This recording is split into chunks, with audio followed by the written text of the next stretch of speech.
Hello everyone, welcome to my YouTube channel Chemistry with Ruby Malik. I am your chemistry educator Ruby Malik. हमने अपने class 10 के NCERT का first chapter जो कि chemical reaction and equation है उसकी पूरी NCERT को कम्प्लीटली पढ़ लिया है। अब हम उसके इंटेक्स क्वेश्चन यानी कि ब्लू क्वेश्चन है इनको सॉल्व कर रहे हैं। आई होप आपको पूरा चैप्टर अच्छे से समझ आया होगा, तो अब आप ईजिली से इन क्वेश्चंस को कर सकते हैं। बाकी मैं आपको यहाँ पे पूरे अच्छे से समझाऊंगी। अगर आपको कोई भी डाउट है तो आप कमेंट सेक्शन में अपने डाउट्स को बता सकते हैं, मैं उनको सॉल्व करने की कोशिश करूँगी। और अपने फ्रेंड को भी शेयर करना अगर आपको मेरी पढ़ाई हुई अच्छे से समझ आती हैं चीज़ें, ठीक है।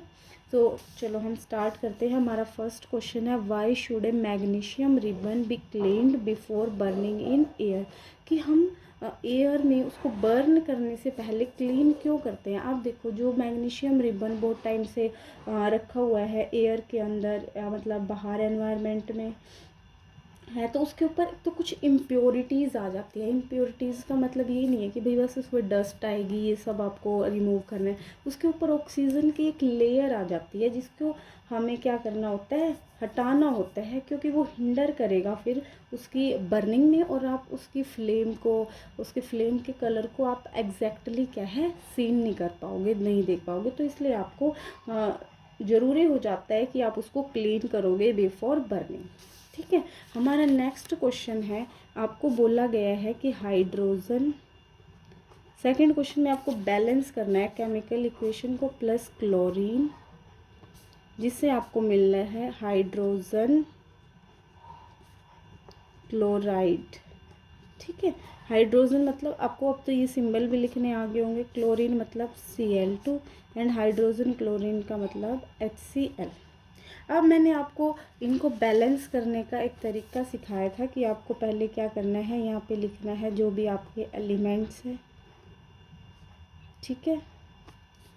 यहाँ पे लिखना है number of atoms on reactant side, यानी कि या फिर आप लेफ्ट हैंड साइड भी लिख सकते हो, यहाँ पे सेम राइट हैंड साइड। यहाँ पे हाइड्रोजन और क्लोरीन सिर्फ दो ही हैं, ठीक है। आप देखो हाइड्रोजन लेफ्ट हैंड साइड के कितने हैं, 2, क्लोरीन कितने हैं 2, यहाँ पे कितने हैं 1 1। ये तो बहुत ही सिंपल है, आपको क्या करना है राइट हैंड साइड पे 2 2 से मल्टीप्लाई करना है, तो ये भी 2 हो जाएगा, है ना। यानी कि सिर्फ आपको यहाँ पे 2 कर देना है। अब आपके हाइड्रोजन भी 2 हो गए, आपके क्लोरीन भी 2 हो गए, तो आपकी फर्स्ट वाला पार्ट आपका बैलेंस हो गया। सेकंड में आपका बेरियम क्लोराइड, बेरियम क्लोराइड को आप कैसे लिखोगे, BaCl2। अब आपने इसको BaCl2 क्यों लिखा, बेरियम क्लोराइड था। अब देखो बेरियम जो होता है उसके ऊपर 2 पॉजिटिव चार्ज होता है, ठीक है। जो क्लोरीन होता है उसके ऊपर 1 नेगेटिव। अब आपके जो ये नंबर है आप इनको ऐसे लिख लो नीचे और इनको क्रॉस करके लिख दो, तो आपका क्या बन जाएगा, ये वाला formula, barium chloride plus aluminium sulphate plus aluminium sulphate. अब देखो एल्यूमिनियम के ऊपर 3 पॉजिटिव होता है, SO4 के ऊपर 2 नेगेटिव होता है, तो आप इसको भी सेम करके लिख लोगे। तो आपको यहाँ से क्या मिल रहा है, barium sulphate plus aluminium chloride, barium sulphate plus में एल्यूमिनियम क्लोराइड, ठीक है। अब आपको इस वाली इक्वेशन को भी क्या करना है, बैलेंस करना है। आपको ये दिख रहा है ना अच्छे से इतना, ठीक है। अब आपको इसको क्या करना है, पूरे को बैलेंस करना है। तो आप इसको बैलेंस कैसे करोगे, सेम उसी तरीके से, पहले आपको एलिमेंट लिखना है, फिर number of atom left hand side लिखने हैं, राइट हैंड साइड लिखने हैं, ठीक है। इधर है बेरियम, क्लोरीन, एल्यूमिनियम और सल्फेट। सल्फर ऑक्सीजन को आप अलग भी लिख सकते हो, यहाँ पे साथ में है तो आप इसको साथ में भी लिख सकते हो। अब इधर देखो आपका बेरियम कितना है 1, क्लोरीन कितने हैं 2, एल्यूमिनियम कितने हैं 2। आपको ये वाले नंबर देखने होते हैं ना। सल्फेट कितने हैं 3, राइट हैंड साइड में बेरियम 1, सल्फेट 1, एल्यूमिनियम 1 और क्लोरीन 3। अब देखो आप इसको कैसे बैलेंस करोगे, ये 1 है, ये 1 है, ये ठीक है। अब ये 3 है, ये 2 है, तो आपको इसको 3 से मल्टीप्लाई करना पड़ेगा, इसको 2 से, तब ये दोनों नंबर सेम आ पाएंगे क्योंकि एक इवन है एक ओड है। तो 3 2 जा 6, 3 2 जा 6, यानी कि आपको यहाँ पे तो 2 से मल्टीप्लाई करना पड़ेगा और यहाँ पे आपको क्लोरीन को 3 से मल्टीप्लाई करना पड़ेगा। ठीक है, यहाँ एल्यूमिनियम 2 है, यहाँ अब देखो यहाँ 2 से मल्टीप्लाई करने से आपका एल्यूमिनियम भी 2 हो गया, ये हो गया 2। सल्फेट यहाँ पे 3 था तो यहाँ पे आपको 3 से मल्टीप्लाई करनी पड़ेगी, ये यहाँ 3 से मल्टीप्लाई करोगे, ये सल्फेट यहाँ भी 3 है तो यानी कि ये अब यहाँ पे भी 3 हो गया। ठीक है, तो अब आपकी जो फाइनल इक्वेशन है कि फाइनल इक्वेशन यहाँ पे क्या बनेगी, 3BaCl2 3 barium chloride plus aluminium sulphate gives 3 mole of barium sulphate plus, एक सेकेंड,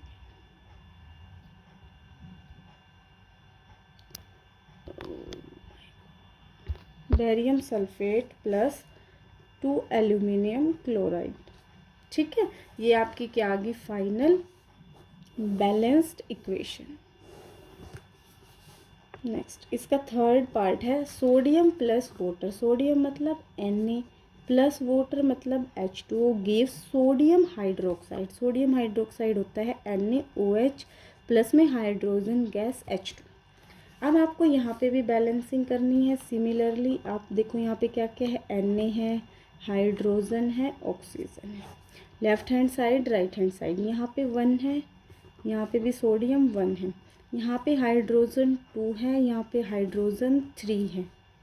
ठीक है, यहाँ पे ऑक्सीजन 1 है, यहाँ पे ऑक्सीजन 1 है, यानी कि जो डिस्टर्बेंस है वो किसके अंदर है, हाइड्रोजन के अंदर। यहाँ पे 2 है, यहाँ पे 3 है, तो सेम आपको क्या करना पड़ेगा, यहाँ 3 से मल्टीप्लाई, यहाँ 2 से मल्टीप्लाई। ठीक है, अब आप मेरी बात ध्यान से सुनना क्योंकि H यहाँ पे भी है, H यहाँ पे भी है। ठीक है, तो आप इसको यहाँ पे करोगे क्योंकि अगर हम इस वाले में मल्टीप्लाई करेंगे तो हमारा Na ऑक्सीजन इन सब में भी गड़बड़ आ जाएगी। ठीक है, तो हम यहाँ देखो यहाँ पे क्या बोलते हैं, यहाँ हम अगर इसकी मल्टीप्लाई करते हैं 2 से तो ये हो जाएगा 2 2 जा 4 और 1 5। अब देखो आपके ये ना ओड में नहीं आने चाहिए, किस में आने चाहिए, इवन में आने चाहिए। ठीक है, तो हम इसके लिए क्या कर सकते हैं, अगर हम यहाँ पे 2 से मल्टीप्लाई करें तो ये 2 2 जा 4 और 1 5 होएगा। अगर हम यहाँ पे करें 3 के साथ तो देखना क्या होएगा, एक सेकेंड, तो हम यहाँ पे कैसे करेंगे देखना, हम यहाँ पे मल्टीप्लाई करेंगे 2 के साथ। ठीक है, यानी कि 2 NaOH, यहाँ से क्या होएगा, यहाँ पे 2 Na हो गया। ठीक है, यहाँ पे 2 Na हो गया, तो यहाँ पे आपको ना इनको अलग अलग लिखना पड़ेगा, मतलब H2 को यहाँ पे अलग लिखना पड़ेगा और सिर्फ हाइड्रोजन को अलग लिखना पड़ेगा क्योंकि ये अलग एलिमेंट हो गए। हाइड्रोजन आपका अलग है, H2 आपकी हाइड्रोजन गैस हो गई। ठीक है, तो हम इसको थोड़ा सा ठीक करते हैं। हाइड्रोजन गैस इधर 1 है, यहाँ पे H2 1 है, यहाँ पे H नहीं है। ठीक है, ये 2 हो गया। अब 2 Na हो गया तो हमें यहाँ भी 2 करना पड़ेगा, ऑक्सीजन भी 2 हो गई, ये वाला हाइड्रोजन तो है ही, तो हमें क्या करना पड़ेगा, यहाँ पे भी 2 से मल्टीप्लाई करना पड़ेगा। अब देखो 2 2 जा 4 हाइड्रोजन है, इस साइड में 2 और 2 2 जा 4, ये भी आपके क्या है 2 हाइड्रोजन है। ठीक है, ऑक्सीजन यहाँ पे 2 है, ऑक्सीजन यहाँ पे 2 है, Na यहाँ पे 2 है, Na यहाँ पे 2 है, तो ये आपकी हो गई पूरी बैलेंसिंग। ठीक है, ये आपके 2 2 हो गए, ऑक्सीजन भी इधर 2 2 हो गए, H2 भी आपके मतलब टोटल H देखा जाए तो 4 4 हो गए, तो आपकी फाइनल बैलेंस्ड इक्वेशन आ गई है 2 Na plus 2 H2O gives 2 NaOH plus में H2।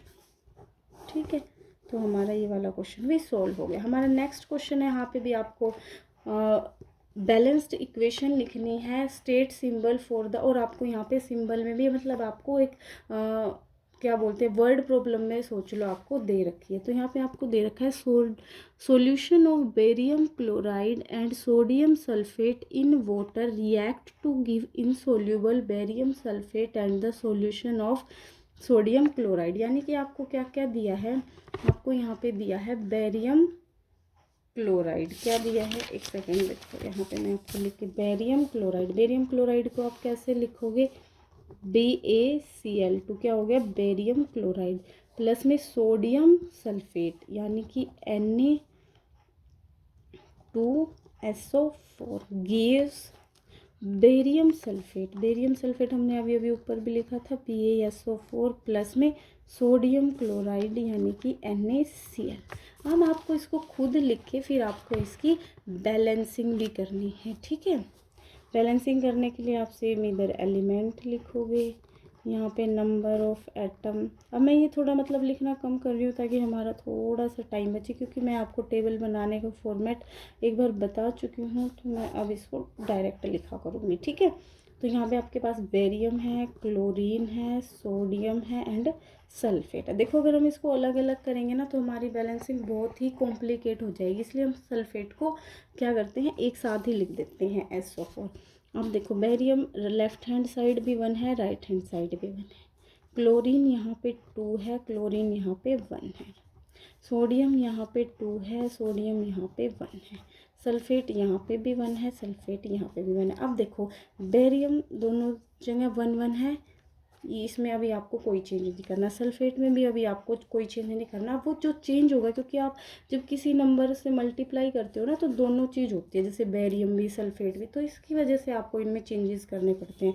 तो अब यहाँ पे आप क्लोरीन की भी 2 से मल्टीप्लाई करोगे और सोडियम की भी। अब देखो ये आपके दोनों यहाँ पे एक ही जगह प्रेजेंट है, राइट हैंड साइड, तो सिर्फ आपको इसी को 2 से मल्टीप्लाई कर देना और ये आपकी बैलेंस होगी। अब आप देखो करके देख सकते हो, 1 बेरियम 1 बेरियम, 2 क्लोरीन इधर 2 क्लोरीन, 2 सोडियम इधर 2 सोडियम, 1 सल्फेट 1 सल्फेट। तो आपकी फाइनल बैलेंस्ड इक्वेशन आ गई BaCl2 Na2SO4 gives BaSO4 plus में 2NaCl। ये आपकी क्या है, फाइनल बैलेंस्ड इक्वेशन, ठीक है। ये आपकी फाइनल बैलेंस्ड इक्वेशन है। अब हमारा थर्ड क्वेश्चन का लास्ट पार्ट बचा है, sodium hydroxide react with hydrogen chloride. देखो sodium hydroxide NaOH, sodium hydroxide react with hydrochloric acid, react with hydrochloric acid gives acid solution to produce sodium chloride and water, यानी कि sodium chloride and water यहाँ आपसे बन रहा है। तो ये आपकी इस वाले क्वेश्चन की इक्वेशन बनेगी, ठीक है। Sodium hydroxide gives hydrogen chloride, आपको क्या दे रहा है, सोडियम क्लोराइड प्लस वाटर, ठीक है। अब यहाँ पे आपको बैलेंसिंग देखनी है, तो यहाँ पे बस क्या है, पूरी ही बैलेंस है ये। तो देखो इस साइड आपके 2H हैं, इस साइड आपके H2 हैं, 1 ऑक्सीजन है 1 ऑक्सीजन है, 1H हो गया, H तो क्लोरीन 1। तो ये आपकी ऑलरेडी क्या है, बैलेंस्ड इक्वेशन है, तो इसमें आपको कुछ नहीं करना है, ये आप ऑलरेडी बैलेंस। अब हम चलते हैं अपने नेक्स्ट इंडेक्स क्वेश्चन की तरफ, जो कि आगे हमारे अगले टॉपिक से, ठीक है। यहाँ पे है a solution of a substance x is used for white washing, कि आपके पास एक सब्सटेंस है जो एक्स इन्होंने यहाँ पे बता रखा है, जो कि वाइट वॉशिंग में यूज़ होता है।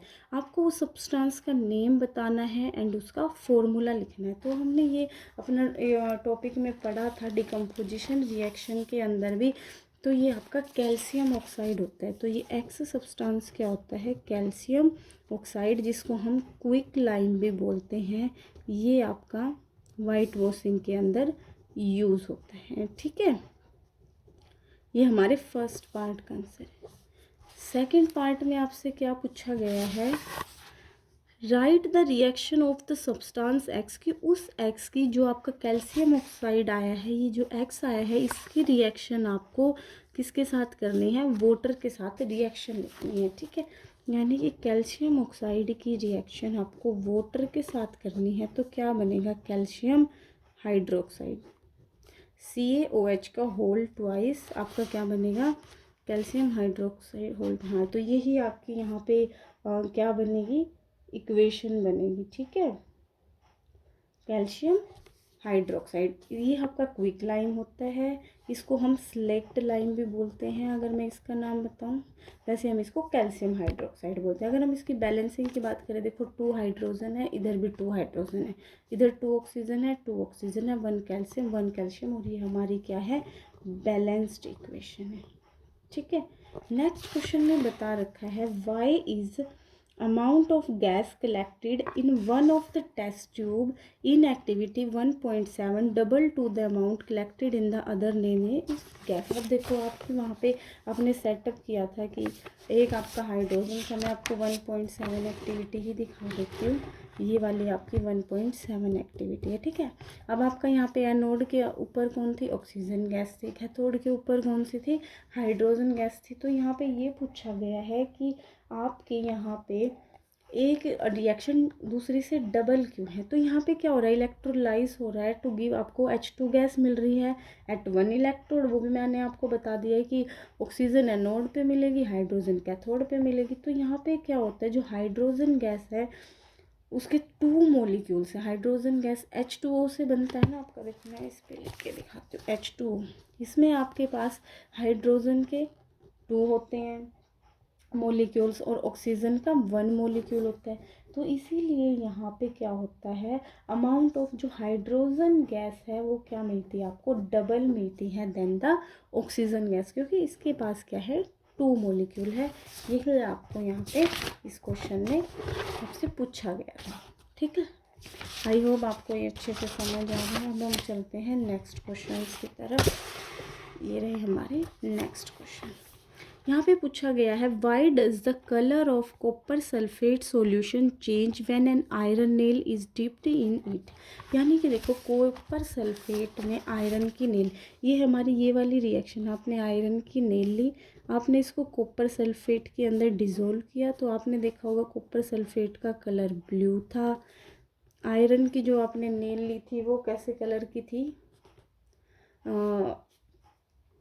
कैसे कलर की थी बताओ भाई, जैसे आयरन नेल होती है ना, फिर इस पे कैसा कलर आ गया था आपका, रेडिश ब्राउन कलर आ गया था। और जो ये कॉपर सल्फेट है ये आपका क्या हो गया था, फेड कलर का हो गया था, है ना।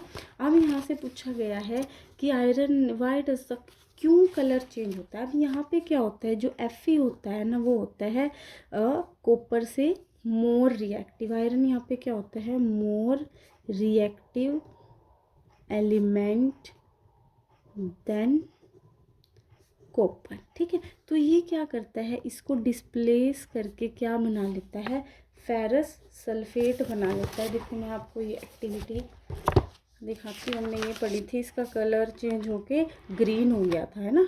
फेरस सल्फेट का कलर कैसा हो गया था, ग्रीन हो गया था। और जो नेल थी वो ब्राउनिश कलर की हो गई थी, देखो आपको ये यहाँ पे दिख भी रही है, ब्राउनिश कलर की हो गई थी। और ये आपका जो कॉपर सल्फेट का कलर है वो फेड हो गया था, यानी कि लाइट ब्लू कलर का हुआ था। तो ये किसकी वजह से हुआ था, क्योंकि आयरन आपका मोर रिएक्टिव है कॉपर से, तो उसने कॉपर को हटा दिया कि बोला मैं स्ट्रॉन्ग हूँ, मैं आऊँगा सल्फेट के साथ।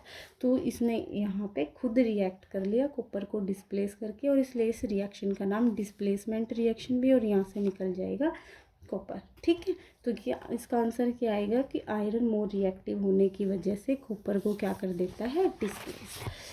तो हमारा नेक्स्ट क्वेश्चन है, give an example of double displacement reaction का। यहाँ पे आपको एग्जांपल देना है, तो इसका एग्जांपल आप कुछ भी दे सकते हो। जैसे कि यहाँ पे अगर आप FeCl2 लिख दें तो यहाँ पे क्या बन जाएगा, CuCl2 बन जाएगा। तो ये भी आपका डबल डिस्प्लेसमेंट का रिएक्शन हो जाएगा। रिएक्शन की क्या हो जाएगी बात, देखो इसी रिएक्शन से आपको इजीली याद भी हो जाएगा। आपके पास क्या है, FeCl2 plus copper sulphate gives ferrous sulphate plus copper chloride, ठीक है। इस रिएक्शन में क्या हो रहा है, अब देखो इस रिएक्शन में क्या हो रहा है, दोनों के आयंस एक्सचेंज हो रहे हैं। यहाँ पे क्या होता है, देखो Fe2 प्लस है, क्लोरीन नेगेटिव है, आप इसको कैसे लिखोगे, कॉपर 2 प्लस सल्फेट 2 नेगेटिव। आपस में आयन एक्सचेंज हो रहे हैं, इसलिए इस रिएक्शन को हम क्या बोलते हैं, आयन एक्सचेंज भी बोल देते हैं, डबल डिस्प्लेसमेंट भी बोल देते हैं। और यहाँ पे प्रेसिपिटेट बनते हैं तो हम इसको, जहाँ पे प्रेसिपिटेट बन जाते हैं तो उसको प्रेसिपिटेट बोल देते हैं, अगर नहीं बनते तो हम उसको जनरली डबल डिस्प्लेसमेंट बोलते हैं। अब यहाँ पे क्या है, कॉपर आयन सल्फेट के साथ रिएक्ट कर देता है और ये वाला इसके साथ रिएक्ट करके ये बना लेता है। यहाँ पे क्या हो रहा है, डबल डिस्प्लेसमेंट, यानी कि आयरन ने इसको कर दिया और कॉपर ने इसको कर दिया, है ना, दोनों के एक्सचेंज हो गए, डबल डिस्प्लेसमेंट किया। नेक्स्ट क्वेश्चन आपको आइडेंटिफाई करना है इनमें कौन ऑक्सीडाइज हो रहा है, कौन रिड्यूस हो रहा है, ठीक है। तो आपके पास यहाँ पे मैं रिएक्शन लिखती हूँ क्योंकि बुक में लिखा हुआ है तो आपको अच्छे से समझ नहीं आएगा। आपके पास सोडियम है, ऑक्सीजन है और उससे बन रहा है सोडियम ऑक्साइड।